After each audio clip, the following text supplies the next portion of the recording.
കൊല്ലം പരവൂർ മുൻസിഫ് കോടതിയിലെ assistant public prosecutor Aneeshya ആത്മഹത്യ ചെയ്തതിൽ കുറ്റക്കാർക്കെതിരെ നടപടി വേണമെന്നാവശ്യപ്പെട്ട കൊല്ലത്തെന്ന അഭിഭാഷകരുടെ പ്രതിഷേധം.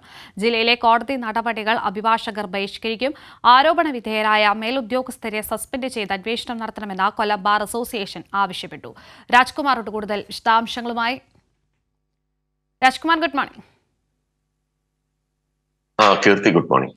രാജ്കുമാർ, ഈ അനീഷയെ ആത്മഹത്യ ചെയ്യാനുള്ള കാരണങ്ങൾ അവർ ഒരു ഡയറി കുറിപ്പിൽ പറഞ്ഞിരുന്നു. അപ്പം തന്നെ ശബ്ദരേഖയിലൊക്കെ തന്നെ വ്യക്തമാണ്. അവർ തൊഴിലിടത്തിൽ നേരിട്ട കുറേ പീഡനങ്ങൾ, മാനസിക പീഡനങ്ങൾ ഒക്കെ തന്നെ പറഞ്ഞിരുന്നു. അപ്പോൾ ഇതിലെന്തായാലും ഒരു നടപടി വേണം. ഇപ്പോൾ അഭിഭാഷകർ പ്രതിഷേധിക്കുമെന്ന് പറയുന്നു. എന്താണ് അവരുടെ പ്രധാനപ്പെട്ട ആവശ്യങ്ങളൊക്കെ?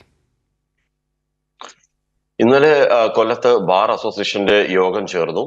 ആ യോഗത്തിൽ അഭിഭാഷകർ ഒന്നടങ്കം ആവശ്യപ്പെട്ടത് ആ അനീഷയുടെ നീതിക്ക് വേണ്ടി, അനീഷ ഉന്നയിച്ച ചില പ്രശ്നങ്ങളുണ്ട്, ആ ഡയറി കുറിപ്പിൽ പറയുന്നു. ഒപ്പം തന്നെ അവരുടെ ശബ്ദരേഖ കൈരളി ന്യൂസ് ഉൾപ്പെടെ പുറത്തുവിട്ടിരുന്നു.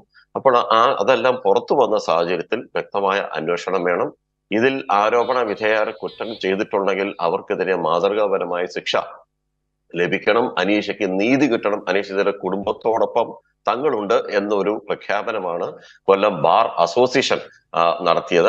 അവർ ഇന്നലെ രാവിലെ ഇതിന്റെ ഭാരവാഹികൾ ഈ അനീഷയുടെ ഭർത്താവ് ജഡ്ജി കൂടിയായിട്ടുള്ള ശ്രീ അജിത്തിനെ ചെന്ന് നേരിട്ട് കാണുകയും അവരുമായിട്ടുള്ള ഒരു സംവാദം നടന്നു. അവിടെ അവരുടെ പരാതികൾ ശ്രീ അജിത്തിന്റെ, ജഡ്ജി അജിത്തിന്റെ പരാതി അവർ കേട്ടു.